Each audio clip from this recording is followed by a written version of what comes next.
Discussion ہو گئی، کچھ معزز اراکین نے اپنے رائے کا اور اپنے ضمیر کا اظہار فرمایا اسلام آباد مندر کے ایشو پہ، اور گزشتہ 2-3 ہفتوں سے یہ سوشل میڈیا پہ اور نجی مجالس میں یہ بہت اس پہ بحث مباحثہ ہو رہا ہے۔ اسپیکر صاحب، اقلیتوں کے حقوق کی جب بات آتی ہے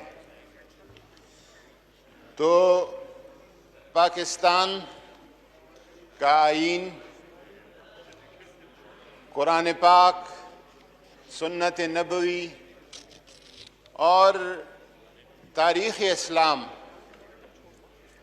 اسلام کے جو اوراق ہم پلٹتے ہیں تو اس میں ہمیں مذہبی آزادیوں کے حوالے سے اور اقلیتوں کے حقوق کے حوالے سے بہت کچھ ملتا ہے، اور شاید اسلام وہ پہلا دین ہے جس نے اقلیتوں کے حقوق کی بات کی۔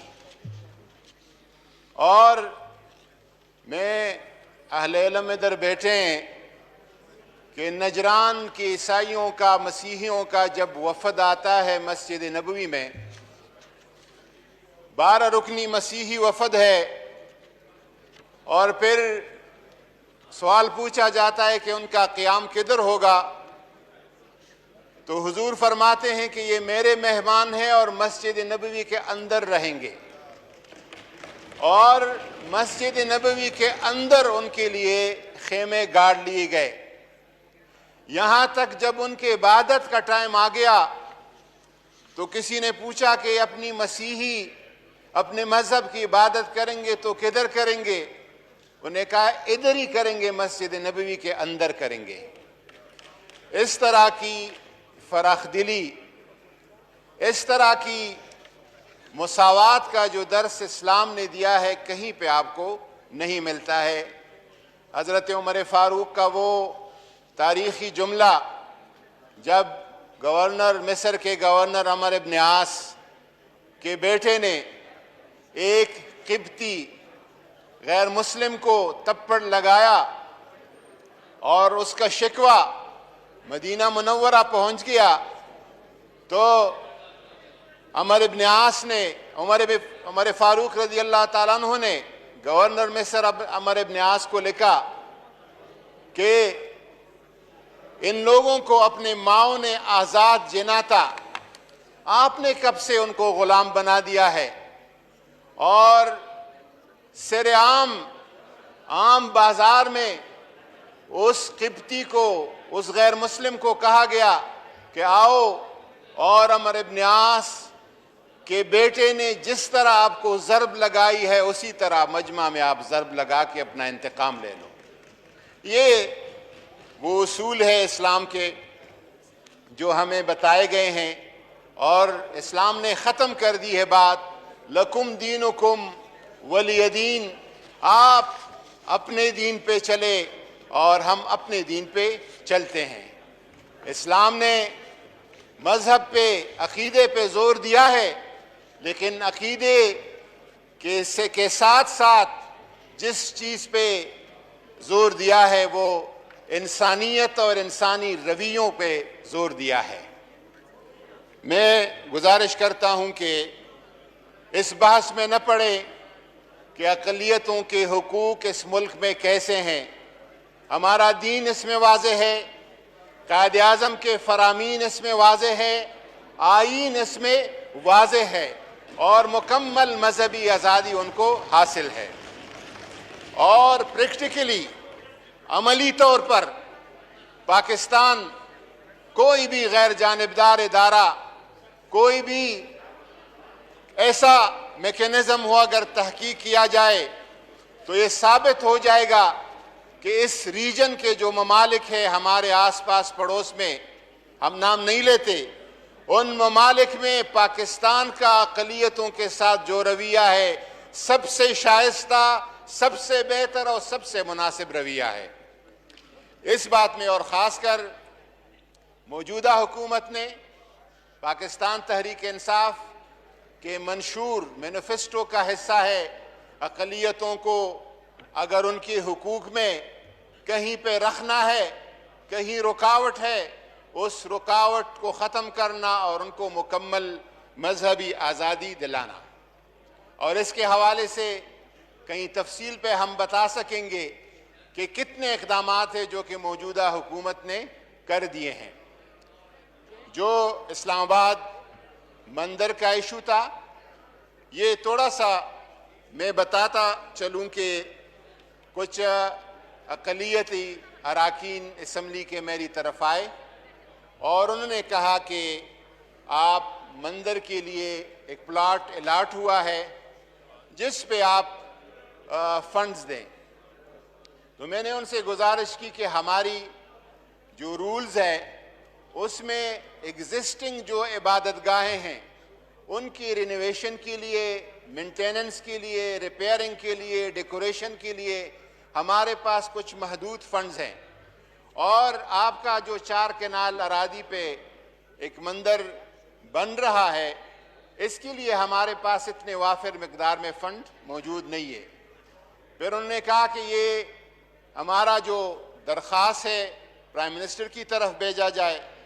ہم نے پرائم منسٹر کی طرف بھیج دیا ہے اور تاحال اس پہ کوئی آگے، کیونکہ حالات ایسے ہیں، اتنے کرنز ہے، اتنی فائنانشیل پرابلمز ہے، کوئی اس پہ کارروائی نہیں ہوئی تھی کہ لوگوں نے یہ شوشہ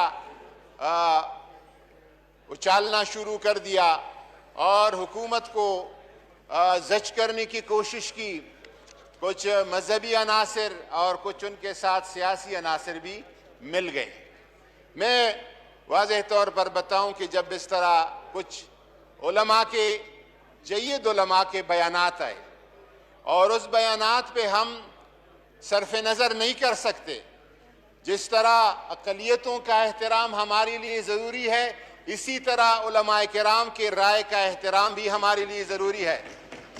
جب ان کے بیانات آئے، ان کے سٹیٹمنٹس آئے، تو پھر کوسچن یہ تھا، یہ نہیں تھا کہ مندر بنے یا نہ بنے.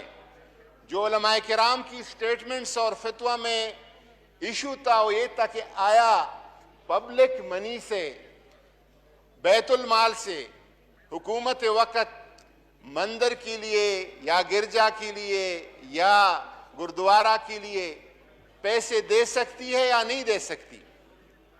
اس کو مختلف لوگوں کی مختلف رائے ہے. کوئی ایک جواب دیتا ہے، کوئی دوسرا فتویٰ دیتا ہے. اس پہ ایک تحقیق، ایک ریسرچ، ایک ایسا جواب جو کہ قرآن و سنت کے عین مطابق ہو، وہ آنا ضروری تھا.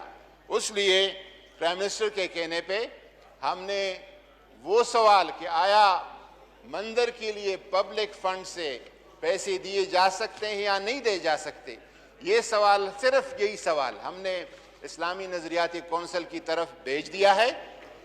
مندر پہ کام رک گیا ہے اور وہ اس لیے کہ انہوں نے کوئی نقشہ اس کا پاس نہیں کیا تھا، جو CDA کے بائی لاز ہے اس کو فالو نہیں کیا گیا تھا، اس وجہ سے مندر پہ کام رک گیا ہے. باقی جو بھی، کیونکہ آئین جو ہمیں کہتا ہے اور آئین ہمیں بتاتا ہے کہ اس ملک کا کوئی بھی حکم، کوئی بھی فیصلہ، کوئی بھی چیز وہ قرآن و سنت کے خلاف نہیں ہوگا. اس لیے ہم نے اسلامی نظریاتی کونسل کی طرف بھیجا ہے اور انشاءاللہ تعالی وہاں پہ تمام مسالک کے شیعہ، سنی، بریلوی، دیوبندی، اہل حدیث، جید علماء وہاں پہ موجود ہے اور آئینی طور پر ہائیسٹ فورم ہے. وہ جو بھی رہنمائی کرے گی، پرائم منسٹر بھی اس پہ چلنے کا پابند ہوگا، وزارت مذہبی امور بھی اور حکومت پاکستان بھی اس پہ چلنے کا پابند. یہ چھٹی کی درخواست ہے. میر منور علی تالپور، مسٹر روشن الدین جنیجو، مسٹر عامر حسین، مسٹر آفتاب شابان میرانی، مسٹر علی وزیر، مسٹر محمد فاروق اعظم ملک، جام عبد الکریم بجار، شازیہ مری، مس شمس النساء. As requested for a grant of leave. Is leave granted? Granted.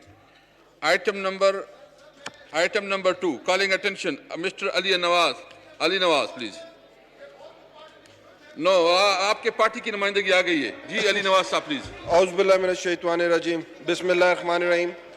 جی میں اس ہاؤس کی توجہ وزیر برائے وفاقی تعلیم، پیشہ ورانہ تربیت، قومی ورثہ اور ثقافت کی توجہ عوام میں گہری تشویش کا باعث بننے والے فوری عوامی اہمیت کے معاملے کی جانب دلائیں گے، جو اسلام آباد کے اسکولوں کے میدانوں کو شام کے اوقات میں عوامی چہل قدمی کے لیے استعمال میں نہ لائے جانے سے متعلق ہے.